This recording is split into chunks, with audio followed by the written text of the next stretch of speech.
굉장히 부담스럽게 소개를 하시네요.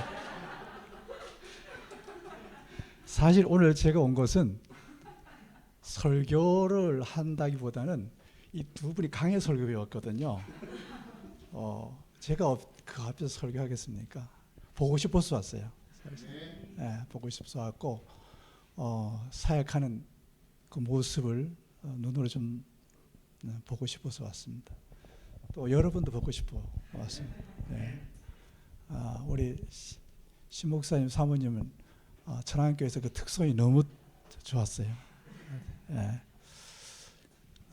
사실상 보고 싶어서 왔습니다.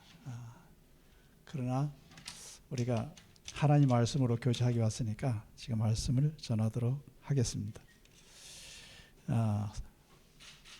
성경을 이미 읽었기 때문에 잠깐 기도하고 말씀을 나누겠습니다. 하나님 아버지, 오늘 사랑하고 보고 싶었던 두 분 목사님, 그리고 그 교회가 보고 싶어서 이렇게 왔습니다. 그리고 말씀을 전하게 되었습니다. 말씀이 우리 모두에게 복이 되고 유익되게 해 주옵소서. 종의 입술을 주장해 주셔서 주님께서 나타내시고 원하시는 말씀을 잘 전할 수 있도록 도와주옵소서. 예수님의 이름으로 간절히 기도하옵나이다. 아멘. 여러분이 아시듯이 저는 이천 성서침례교회의 원로 목사입니다. 그러나 저는 스스로 이천교회 전임 목사로 여기고 있습니다. 그래서 이 취임식 때도 저를 전임 목사로 소개했었습니다. 그런데 담임 목사인 정상진 목사는 저와는 또 다르게 말했습니다. 원로 목사를 소개하는 자리에서 저를 동영 목사라고 했습니다. 그리고 마지막 주일 설교는 제가 하는 것을 정해버렸습니다. 사실 은퇴를 앞두고 여러 선배들의 조언이 있었습니다. 앞으로 은퇴를 하게 되면 그 교회에서 나와야 된다는 겁니다. 왜냐하면 담임 목사나 성도들에게 부담을 준다는 거예요. 그리고 은퇴 후에 대해서 전혀 준비를 하지 못한 저를 매우 안타깝게 여겼습니다. 그분들은 모두 아파트나 단독주택을 은퇴 전에 준비하고 있었습니다. 그런데 우리는 그때까지 내가 교회 예배당 안에서 생활했습니다. 그때까지 예배당 건축하기 위해서 대출을 받았는데 그 대출 이자에 쫓겨 살았습니다. 개척 후에 제가 아내에게 이게 사례비요라고 준 적이 없습니다.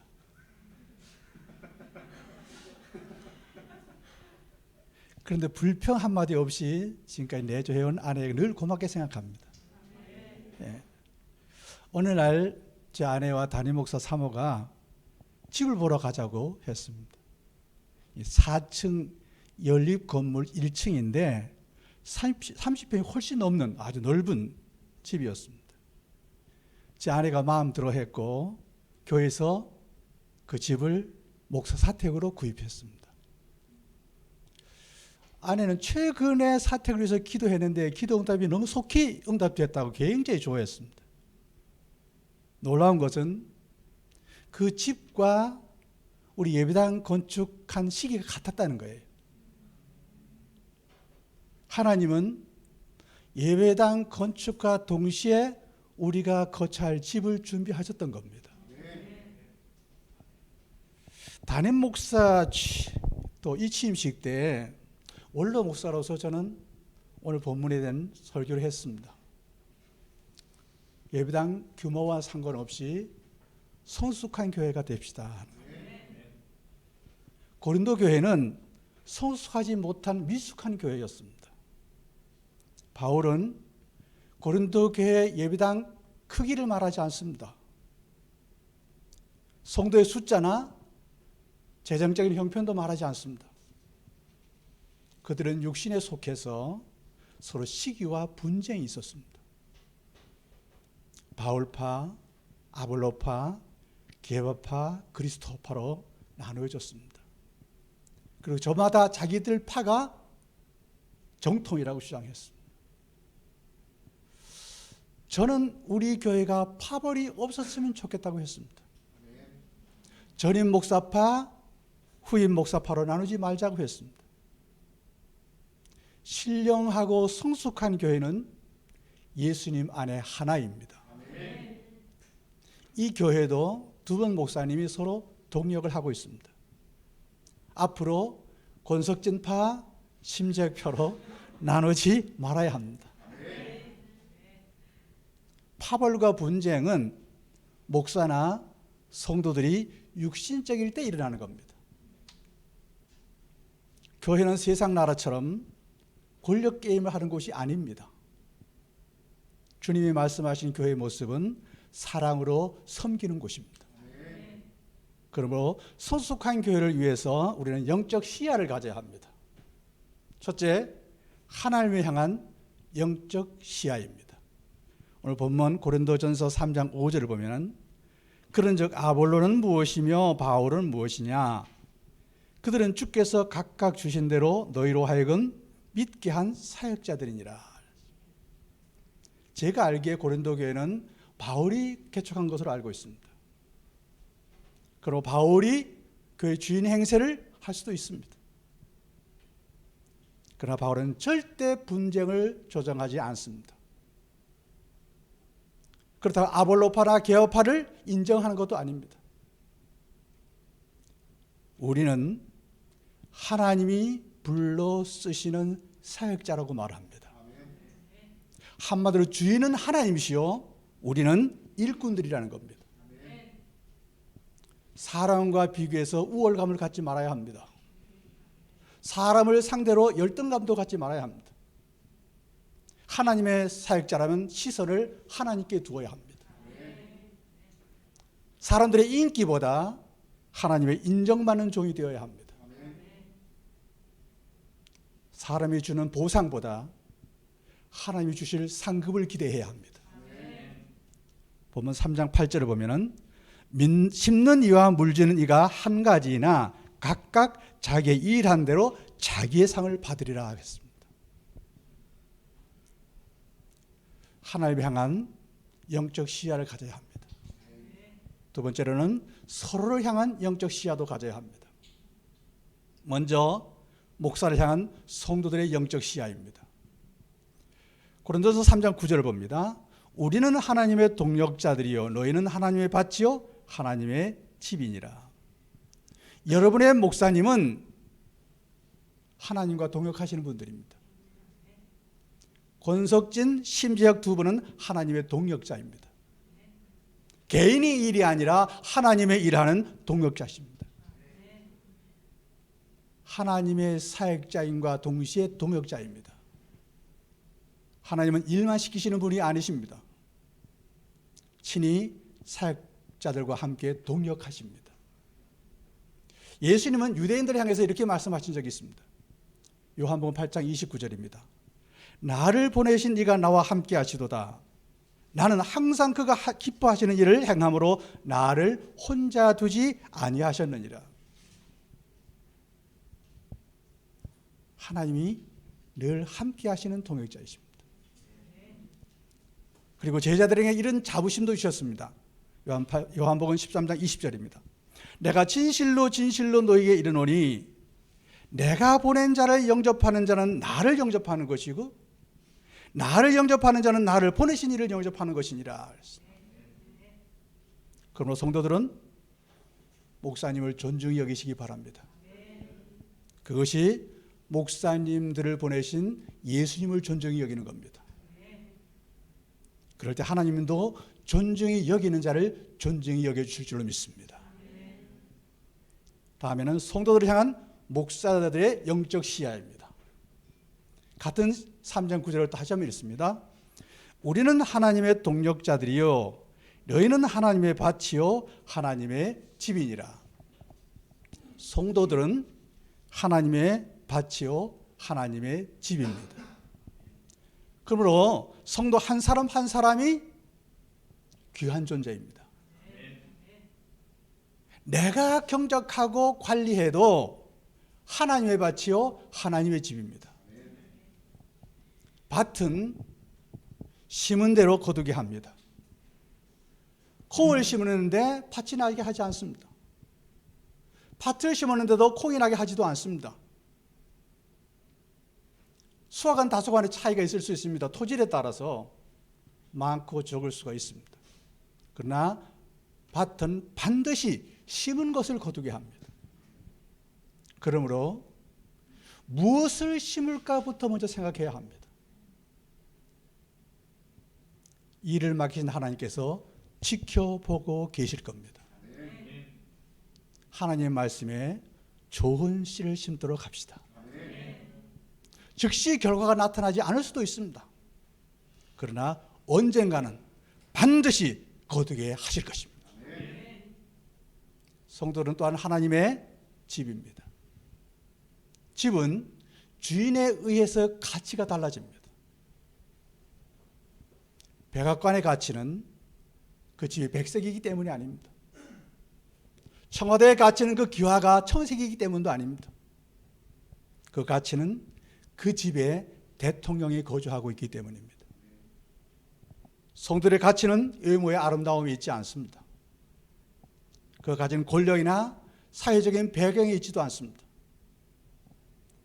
세상 사람들이 인정하는 어떤 영향력에 있지도 않습니다. 성들의 가치는 하나님이 그 주인이심에 있습니다. 보혜사 성령께서 그 안에 거주하고 계시기 때문입니다. 그러므로 성도 스스로도 자신의 존재의 가치를 알고 있어야 합니다. 마지막으로 세 번째, 예수님을 향한 영적 시야도 가져야 합니다. 본문 위에 떨어져서 요한복음에서 찾아오겠습니다. 요한복음 6장 66절에서 69절 말씀입니다. 요한복음 6장 66절에서 69절입니다.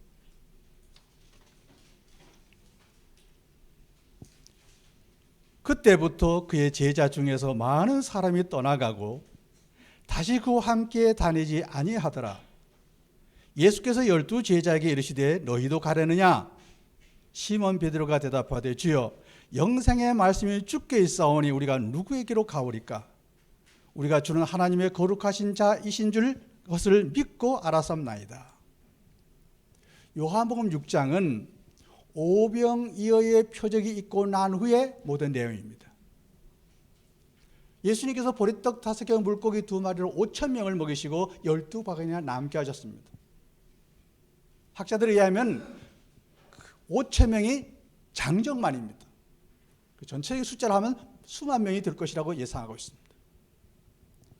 그 많은 사람들이 오병이어의 기적을 보고 난 다음에 예수님을 추종하여 임금 삼으려 그랬습니다.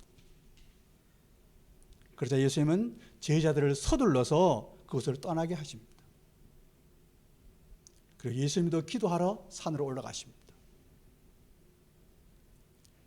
마태는 당시 있었던 상황을 이렇게 기록하고 있습니다. 마태복음 14장 22절입니다.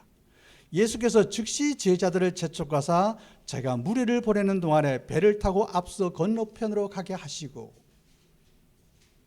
무리는 집으로 돌려보내고 제자들은 배를 태워서 강 건너 가게 하십니다. 이 말씀에서 요한복음에 없는 단어가 나옵니다. 그것은 재촉하사와 앞서라는 단어입니다. 재촉하사라는 말씀은 제자들이 지체했다는 말입니다. 제자들이 지체했던 이유는 현재가 좋았기 때문입니다. 주님의 표적에 제자들도 흥분해 있었습니다. 와, 우리 주님이 이런 엄청난 기적을 베푸셨다.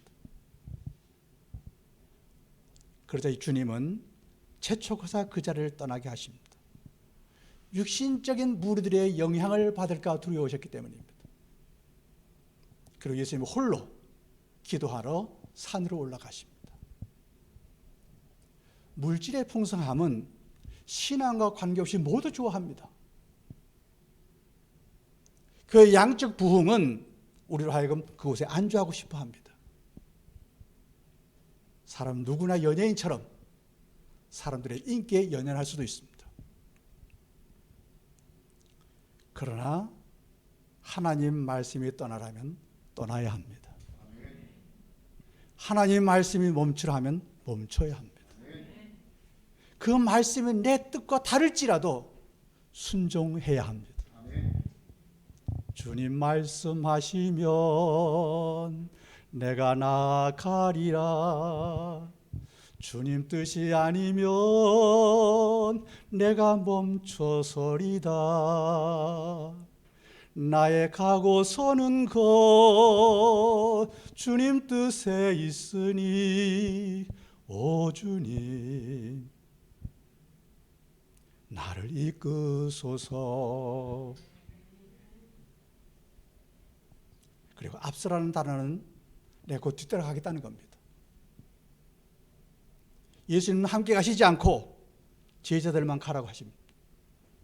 당시 제자들은 이해할 수 없었을 겁니다. 우리도 사역 속에서 이해할 수 없을 때가 있습니다. 쉬운 길을 놔두고 힘든 길을 가라고 하실 때가 있습니다. 그때는 세상 사람들과 비교하면서 속으로 불평하기도 쉽습니다. 왜? 이 길이 분명히 쉬운 길인데 왜 주님이 이런 어려운 길을 가게 하실까? 지금도 우리는 주님의 뜻을 헤아릴 수가 없습니다. 육신에 속한 자신의 연약함도 깨달을 수가 없습니다. 그러나 우리 주님은 이미 사람들의 욕구를 알고 계십니다. 어쩌면 내가 원하는 것이 무엇인지도 알고 계실 겁니다. 요한복음 6장 30절을 보면은 그들이 묻되 그럼 우리가 보고 당신을 믿도록 하는 표적이 무엇이니까? 하시는 일이 무엇이니까? 그들은 예수님의 오병이어의 기적 표적을 본 사람들입니다. 예수님이 주신 떡과 물고기로 배를 채운 사람들입니다. 그런데도 예수님에게 믿을 수 있는 표적을 달라고 요구하고 있습니다. 그들의 관심은 표적보다는 배부름에 있었던 겁니다. 요한복음 6장 26절을 보면은 예수께서 대답하여 이르시되 내가 진실로 진실로 너희에게 이르노니 너희가 나를 찾은 것은 표적을 본 까닭이 아니요 떡을 먹고 배부른 까닭이로다. 왜 나를 찾았느냐? 또 배불리 먹고 싶어서. 그러므로 그들은 예수님의 말씀을 깨달을 수가 없었습니다. 육시적인 그들은 영적인 주님의 말씀을 이해할 수가 없었으므로 경우 많은 사람들, 그 수많은 사람들이 다 예수님을 떠나갔습니다. 횡하게 다 떠나갔습니다. 사역 속에 횡하게 떠나갈 때가 있을 겁니다. 예수님의 옆에는 12제자만 남았습니다.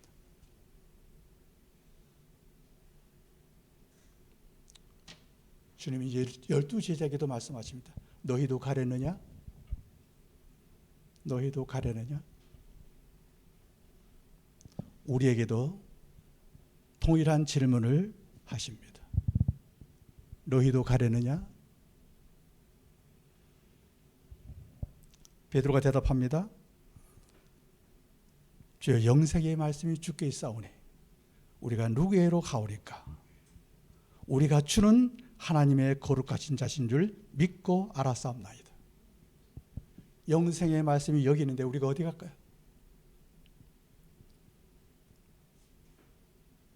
주님이 여기 계신데 말씀이 여기 있는데 우리가 어디 가겠습니까? 주님 우리에게도 답변을 기대하십니다. 우리 교회는 영생의 말씀이 증거되고 있습니까? 영생의 말씀인 주님과 삶 속에서 동행하고 계십니까?